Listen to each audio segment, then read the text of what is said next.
Bonjour à chacun, je suis vraiment très content, comme d'habitude, quand je suis là parmi vous le matin, de vous voir, de voir les têtes que je connais et puis les têtes que je ne connais pas, mais que j'aurais hâte de rencontrer à l'issue de ce culte. Alors n'hésitez pas à venir me voir pour simplement qu'on puisse échanger. Ça me rappelle des bons souvenirs ce matin encore de reparler avec des gens et de me rappeler des vieux souvenirs. Voilà. Je suis très heureux d'être là en tout cas.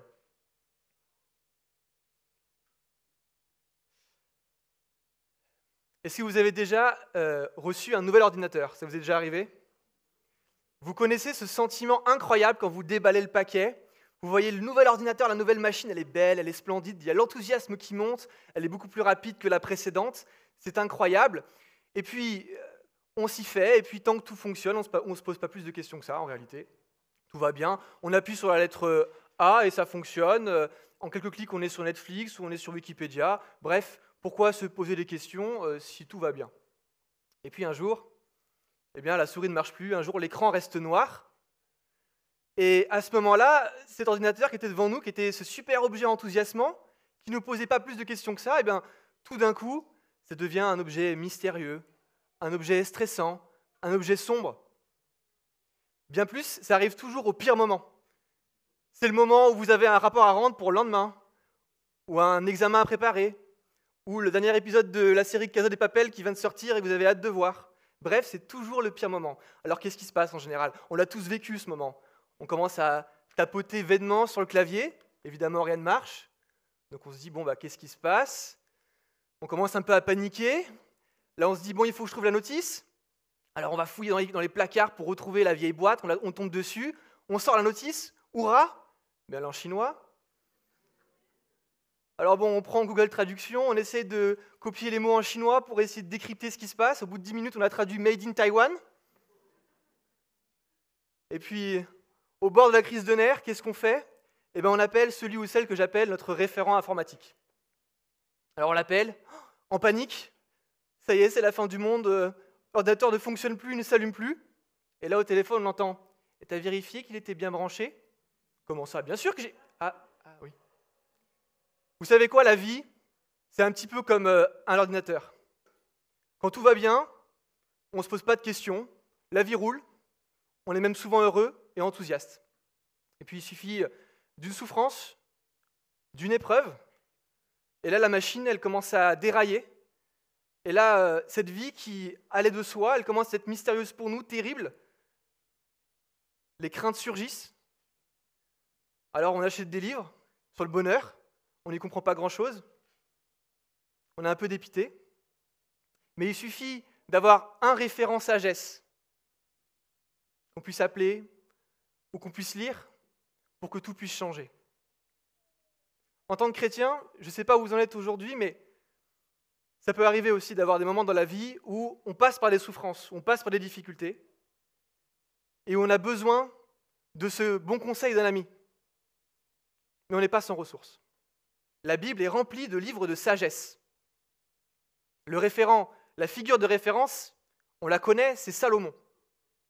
Et ce que j'aimerais qu'on voit ce matin ensemble, c'est un petit peu un kit de premier secours, c'est un petit peu le point de départ de la sagesse. Alors il y a des milliers de versets sur la sagesse dans la Bible, mais je vous en propose un. Et je vais être un peu audacieux ce matin, je vous propose celui qui est le plus important, le plus fondamental. Parce qu'on n'aura pas le temps évidemment de tout explorer, mais si jamais déjà vous avez celui-ci dans votre cœur, si vous l'avez saisi, si vous le méditez, si vous l'expérimentez, eh bien, vous avez déjà tout un terreau qui sera propice et qui sera favorable pour ensuite mener votre vie conformément à la sagesse. Ce verset, vous le trouvez dans Proverbes, au chapitre 1 et au verset 7.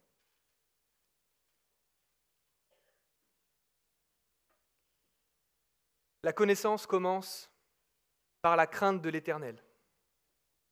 Il faut être fou pour mépriser la sagesse et l'instruction. La connaissance commence par la crainte de l'Éternel. Il faut être fou pour mépriser la sagesse et l'instruction. Alors c'est un petit verset. En apparence, quand on lit le livre des Proverbes, on passe très vite dessus. Et pourtant, j'ai fait une découverte assez incroyable, c'est que ce verset résume la sagesse biblique. Ce verset, c'est le point de départ, mais c'est le fondement, et on va le voir ensemble. La crainte de l'Éternel, ce concept, ce mot, cette expérience, voilà les fondements, voilà le commencement de la sagesse chrétienne. Et si ce matin, on peut repartir ensemble avec une expérience plus forte, plus vive, un désir plus grand de comprendre et d'expérimenter dans notre vie la crainte de l'Éternel, alors on repartira avec ce conseil du référent sagesse. C'est quoi la sagesse dans la Bible ? Il faut commencer par là, parce qu'on parle de la sagesse, on parle de l'instruction, on parle de la connaissance dans ce verset. Il faut savoir, pour commencer simplement, ça peut être un petit peu troublant parfois, mais la poésie biblique, elle a ses règles. Si vous êtes allé en français quand vous étiez au collège ou au lycée, vous avez vu qu'il y avait des différents courants littéraires. Et chaque courant littéraire a ses règles pour faire de l'art. Eh bien, la poésie biblique, elle a ses règles aussi. Nous, on ne les connaît pas forcément, pour eux, c'était évident. L'une de ces règles, c'est ce qu'on appelle le parallélisme. On dit une idée, une vérité, et on la répète. Mais on ne la répète pas entièrement de la même manière. On la répète pour l'éclairer sous un angle nouveau. On la répète pour élargir son sens. On la répète pour la voir sous un angle différent. Et ce verset-là, c'est précisément ce qui se passe. On est face à un parallélisme qu'on va explorer ensemble sur ce que c'est la sagesse, ce que c'est l'instruction, ce que c'est la folie, et ce que c'est surtout la crainte de l'Éternel. Sagesse, instruction, connaissance, il y a des petites divergences, des petites différences, on ne va pas rentrer là-dedans. Mais il y a un point commun, et c'est ce sur quoi je voudrais insister ce matin, c'est que la sagesse biblique, la sagesse chrétienne, elle n'a pas grand-chose à voir avec la sagesse telle qu'on l'entend aujourd'hui dans la France du XXIe siècle. Quand on entend sagesse, aujourd'hui en France, peut-être que spontanément vous pensez à une sorte de somme de connaissances un petit peu abstraite, un petit peu intellectuelle. Mais la sagesse biblique, la sagesse chrétienne, ce n'est pas ça. La sagesse biblique et chrétienne, ce n'est pas, comme on pourrait l'imaginer aujourd'hui quand on pense à la sagesse, une sorte de récipient qu'on remplit. Ce n'est pas ça la sagesse biblique, la sagesse chrétienne. La sagesse biblique, la sagesse chrétienne, l'instruction, la connaissance, c'est toujours expérimental. C'est toujours concret. C'est toujours relationnel. C'est toujours un effet eureka. Et c'est pour ça que quand vous lisez les proverbes, il faut les méditer, il faut les ruminer, et qu'on voit toujours ça sous la forme d'une énigme. Comme les enfants, on les fait réfléchir, on les fait travailler. Parce que la sagesse biblique, elle se travaille. Ce n'est pas des choses qu'on apprend par cœur. Ça ne sert à rien de savoir, intellectuellement et seulement abstraitement, que la crainte de l'Éternel, c'est le commencement de la sagesse. La vraie sagesse biblique, la connaissance biblique, c'est de l'avoir expérimenté ici, au niveau du cœur. Il y a un lien très fort qui est fait entre la tête et le cœur. Et c'est seulement les deux ensemble, mis ensemble, qui vous permettent après de devenir sage selon la Bible. Voilà ce qu'est la sagesse biblique. La sagesse biblique, c'est ce qui permet aux humains de faire face à la vie et de réaliser ce qui serait autrement impossible. La sagesse commence par une bonne paire de lunettes. Vous voyez dans ce verset, on parle de commencement. Mais ce qui est très intéressant, c'est que ce mot commencement, il peut aussi se traduire, et il se traduit aussi très très bien par fondement. Les fondements de la sagesse. Les fondements de la sagesse. Et ce qui est encore plus incroyable, c'est que ce verset, il arrive à l'issue de l'introduction du livre des Proverbes. Et tous les commentateurs s'accordent à dire que c'est le résumé, c'est la clé de lecture, c'est la clé d'interprétation des Proverbes. Vous ne pouvez pas comprendre le livre des Proverbes si vous n'avez pas saisi cette vérité de la crainte de l'Éternel comme commencement de la sagesse et comme fondement. Ça veut dire très concrètement, et c'est très fou ce que je vais vous dire, mais que vous pouvez lire le livre des Proverbes, vous pouvez être édifié, trouver un petit proverbe sympathique, amusant, même encourageant. Mais si vous ne les lisez pas à travers les lunettes de la crainte de l'Éternel, vous perdez presque votre temps. Si vous voulez vraiment saisir la richesse du livre des Proverbes, du livre de l'Ecclésiaste, du livre de Job, des psaumes, il faut prendre et poser ces lunettes. Et on le sait, les fondements, les lunettes, c'est très important dans la vie. Si la tour de Pise avait des meilleurs fondements, elle ne serait pas en train de pencher. Si jamais vous avez des lunettes et que vous les oubliez et vous avez une mauvaise correction, vous prendrez tous les murs de la vie. C'est pour ça que c'est crucial de vraiment comprendre ce que c'est la crainte de l'Éternel. Et ce qui est triste et ce qui est tragique, c'est qu'il y a tout un tas de personnes qui méprisent la sagesse, et particulièrement la sagesse biblique. Ils la méprisent, et c'est précisément cette deuxième portion du verset. Et c'est qui ceux qui la méprisent? C'est les fous, ceux que la Bible appelle les imbéciles, les méchants. Moi j'aime bien dire c'est les Pinocchio, ceux qui ont la tête dure comme du bois. On est tous un petit peu des Pinocchio, moi le premier en tout cas. Et ce qui est incroyable, c'est que le livre des Proverbes s'adresse à tous ceux qui veulent écouter. Il s'adresse évidemment aux étudiants, aux sages, il s'adresse aussi et avant tout aux naïfs, aux niais, ce que la Bible appelle les jeunes hommes. Et la Bible interpelle le fou en lui disant « reviens de ta folie ». Parce qu'elle considère que la folie, c'est avant tout, et peut-être au fondement, un choix. Vous n'avez pas forcément choisi d'être naïf ou d'être jeune homme. Par contre, vous pouvez choisir la voie qui mène au bien, la voie qui mène à la vie. Le fou, lui, il considère que la sagesse est méprisable. Comment ça se matérialise concrètement? Eh bien, ça se matérialise par une absence de crainte de Dieu. La sagesse biblique est avant tout relationnelle. Le fondement de la sagesse dans la Bible, c'est la relation avec Yahweh. Voilà le fondement de la sagesse biblique. Et plus précisément, c'est une relation de crainte avec Yahweh. On va voir ensemble ce que ça veut dire la crainte ici. On ne va pas vous ajouter une crainte supplémentaire. On a prié pour ça encore tout à l'heure. Au contraire, on va voir que la crainte de l'Éternel, lorsqu'elle est bien comprise, elle chasse toutes les autres craintes. Elle remet à leur place, à leur juste place, les autres craintes. Le fou, lui, il considère que Dieu, au fond, n'a rien à fiche, et que la sagesse, elle n'a que peu de valeur. Le terme méprisé, il peut vraiment être traduit comme sans valeur. Mais ce qui est tragique, et vous l'avez peut-être tous déjà vu, expérimenté autour de vous, ou même dans des livres ou dans des films, c'est que la vie du fou, ça finit rarement bien. Au début, on a l'impression que tout roule. Et puis très vite, on voit que les conséquences commencent à tomber. Vous avez une image ici du dessin animé Pinocchio, je ne sais pas si vous l'avez vu. J'ai lu récemment le livre à la base, parce qu'avant c'était un livre d'un écrivain italien, et c'est beaucoup moins joli que dans le film Disney.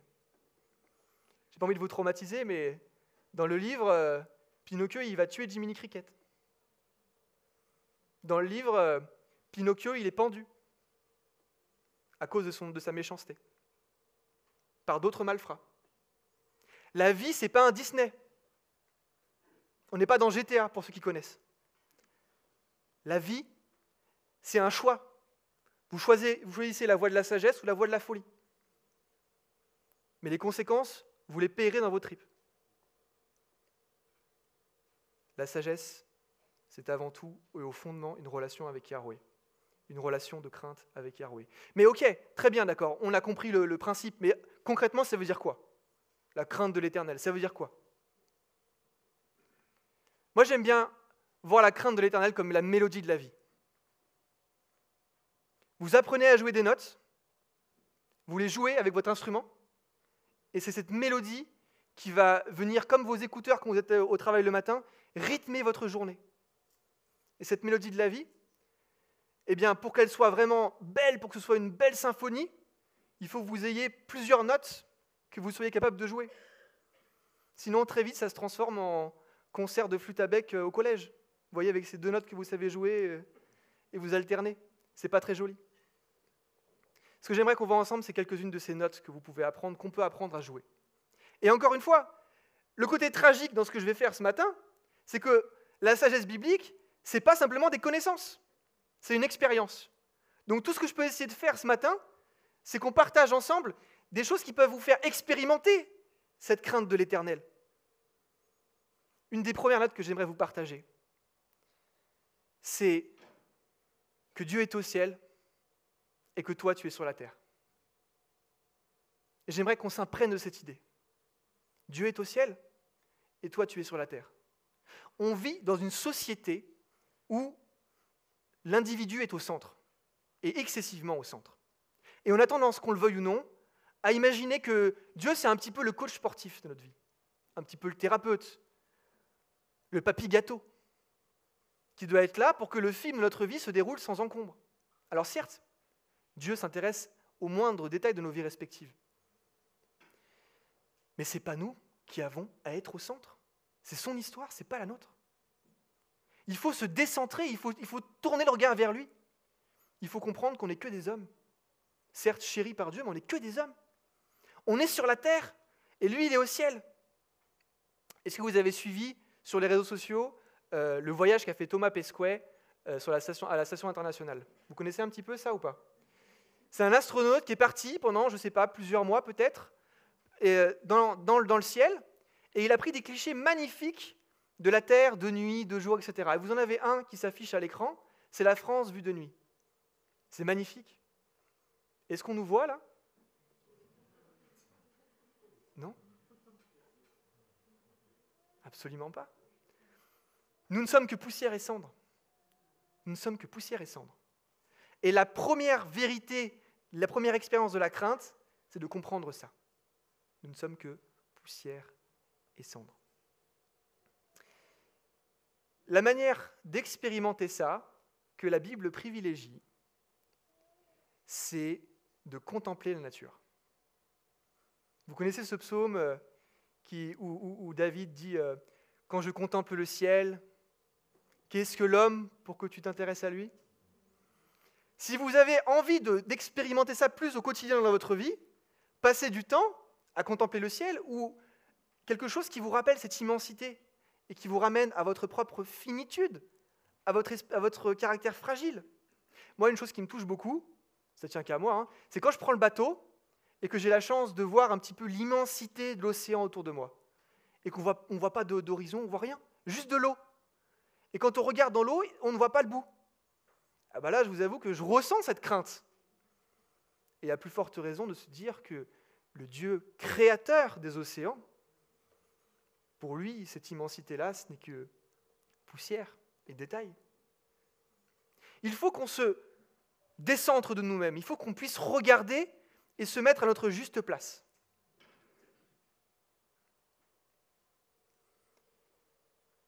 Et cette juste place, elle se trouve en cultivant la présence de Dieu par la louange. Qu'est-ce que c'est la louange, si ce n'est le signe et le moyen par lequel on se décentre? Par la louange, comme on l'a fait ce matin, on tourne nos regards non plus sur notre propre personne ou nos propres problèmes, mais on regarde vers Dieu, le Créateur, et on le loue, et on lui rend gloire. La louange est aussi le signe et le moyen par lequel on peut se décentrer et expérimenter cette crainte de l'Éternel.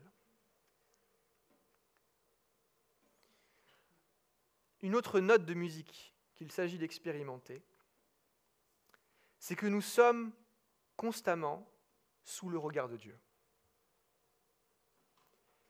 C'est aussi quelque chose de difficile à comprendre, mais Dieu est plus interne à toi et à moi que le plus intime en toi.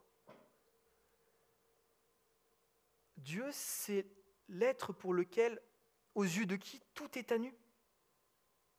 Il y a un psaume magnifique, le psaume 139, qui dit « Où pourrais-je aller loin de toi? Où pourrais-je fuir loin de ta présence? Si je monte au ciel, tu es là. Si je me couche au séjour des morts, te voilà.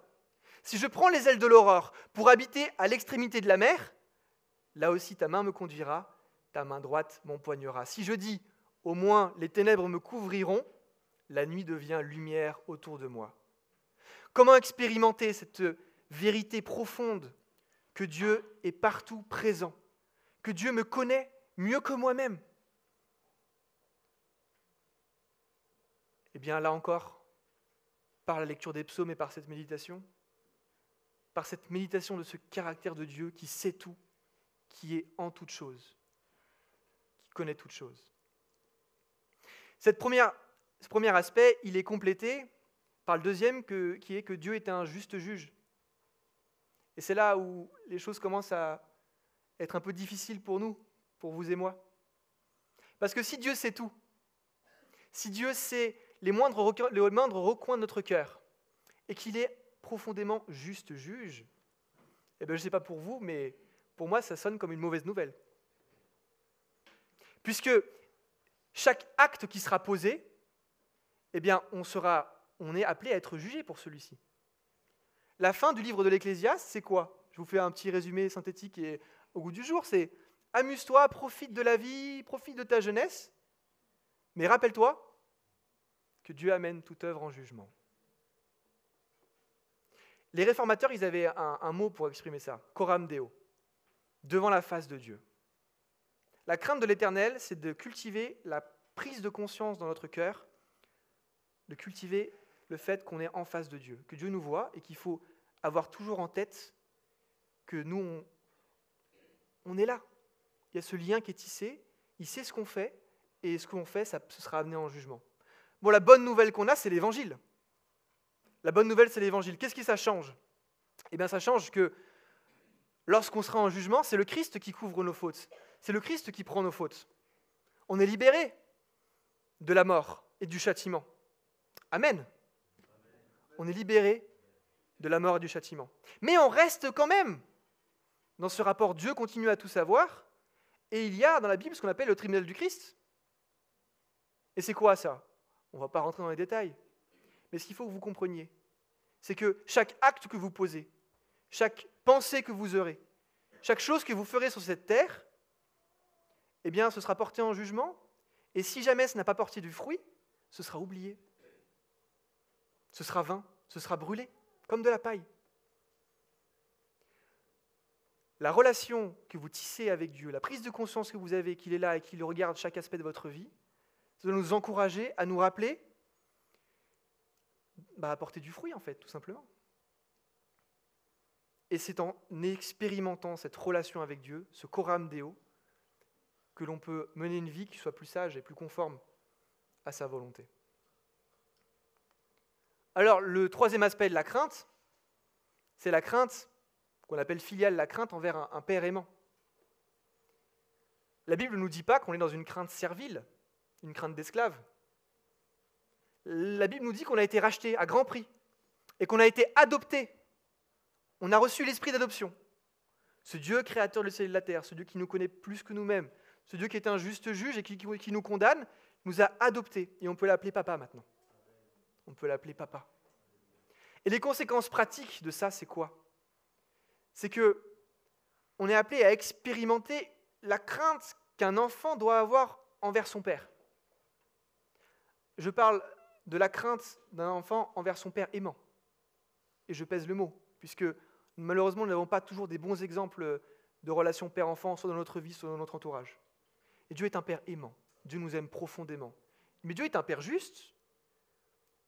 On ne se moque pas de Dieu, même si on est son enfant. Il y a une phrase, je ne sais plus si elle est de Voltaire ou d'un autre, qui dit « Dieu pardonne, c'est son métier ». Non sans une once de mépris. Mais si vous pensez comme ça dans votre vie aujourd'hui, alerte rouge, hein. Il y a un vrai souci, il y a un vrai problème. On ne se moque pas de Dieu. Certes, on a été racheté à grand prix, il nous aime d'un amour profond et tendre, et la crainte que l'on a envers lui, eh bien, elle est couplée avec une assurance confiante du fait qu'il nous protège. Dieu, créateur du ciel et de la terre, nous protège. Nous protège de toutes les autres craintes.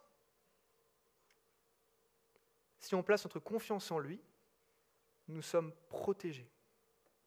Il y a cette phrase, ce verset dans le psaume 34 qui dit « L'ange de l'Éternel campe autour de ceux qui le craignent. Il les arrache au danger. » L'ange de l'Éternel campe autour de ceux qui le craignent. Concrètement, ça veut dire quoi ? C'est les forces armées de Dieu sont autour de vous. Si vous le craignez, si vous avez cette crainte d'un enfant pour son père, Dieu est là, il nous protège.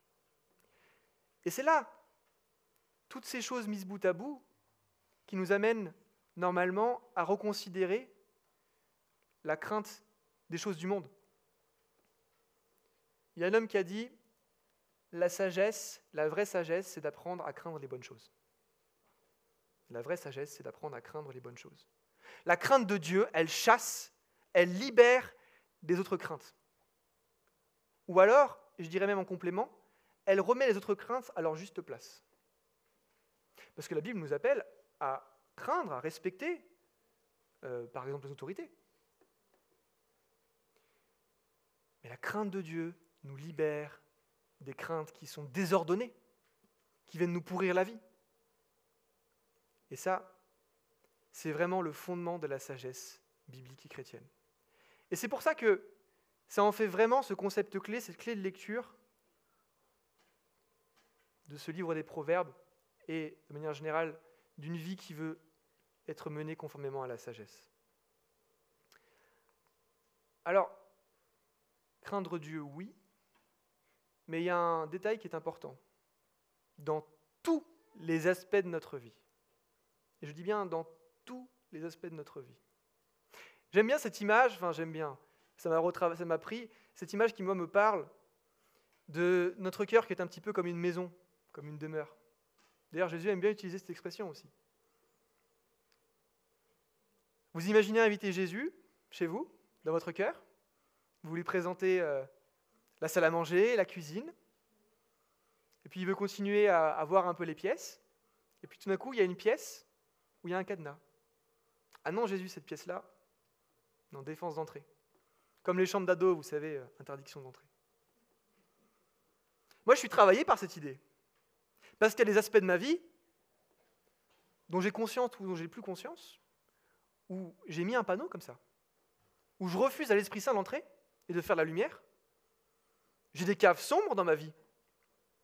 On a tous des caves sombres dans notre vie, où la crainte de Dieu n'a aucune place, où on ne lui fait aucune place. Ces espaces de folie de notre vie. Et qu'est-ce qui se passe en général? Comment ça commence? Eh bien, on invite dans une des pièces de notre vie un petit dragon tout mignon, un petit tigre tout choupi. Et puis, parce qu'il est mignon et parce qu'on a l'impression qu'il nous apporte des choses qui nous épanouissent, on le laisse grandir. Mais un tigre adulte, un grand dragon, c'est plus difficile à faire partir. On a beau fermer la porte, s'il continue à grossir, il sort de la pièce où on l'avait cantonné. Et il commence à se répandre dans d'autres domaines de notre vie.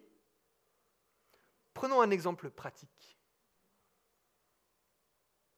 Au travail. Ou à l'école. Quand les collègues sont autour de nous, qu'on commence à parler dans le dos d'une autre personne, ah, c'est plaisant. Ça fait un petit truc, on rigole. On se laisse prendre au jeu. Et puis, on s'y habitue, on le fait de plus en plus. Et puis, il y a un jour où le collègue en question, il apprend qu'on a parlé derrière son dos. Il vient nous voir, et là, qu'est-ce qu'on fait? On fait un petit mensonge. Vous voyez comment ça se répand progressivement? La crainte de l'Éternel, c'est de prendre au sérieux qu'on ne s'assied pas sur le banc des moqueurs. La crainte de l'Éternel, c'est de laisser cette relation et ce lien de Dieu vers nous dans tous les recoins de notre vie. Et les petites choses, et à commencer peut-être même par les petites choses. Parce que c'est les petites choses qui grandissent. Alors, c'est pas facile. C'est compliqué. Mais la bonne nouvelle dans l'histoire, c'est que on a reçu l'Esprit Saint. Et que si on a en nous cette volonté de sortir du champ de la folie, du chemin de la folie, et de laisser Dieu nous remplir de son esprit, eh bien, il nous donnera les forces pour avancer. Dans Ésaïe chapitre 11, verset 2, l'Esprit Saint est appelé l'esprit de crainte. Si on a reçu l'Esprit, on a aussi reçu l'esprit de crainte. Il faut le cultiver. Alors, tout ne changera peut-être pas entièrement du jour au lendemain. Mais c'est comme se mettre au sport. Et moi, encore une fois, le premier, on se dit, allez, ça y est, on fait du sport, on fait 20 pompes, on est essoufflé, on va voir le miroir, et puis il n'y a pas d'abdos encore. Alors, on est tout triste. Mais la crainte de l'Éternel, elle se cultive, encore une fois. Ce n'est pas simplement des connaissances abstraites. C'est une expérience, toujours renouvelée, toujours à refaire, toujours à expérimenter, toujours à faire grandir, toujours à muscler. J'aimerais vous laisser avec cette petite tranche de poésie d'un réformateur et poète, Ter Stegen, qui résume à mes yeux vraiment ce que c'est cette crainte de Dieu. Dieu est présent. Dieu est présent. Que tout se taise en nous et que tout se prosterne devant lui. Prions. Mon Seigneur et mon Dieu, nous te prions ce matin pour ta crainte, ta sainte crainte dans nos vies. Cette crainte qui n'est pas la crainte de l'esclave, mais qui est la crainte de l'enfant et de l'ami. Nous te prions pour que tu nous remplisses de cette crainte salutaire qui nous conduise sur le chemin de la sagesse et de la vie, ici-bas comme au-delà.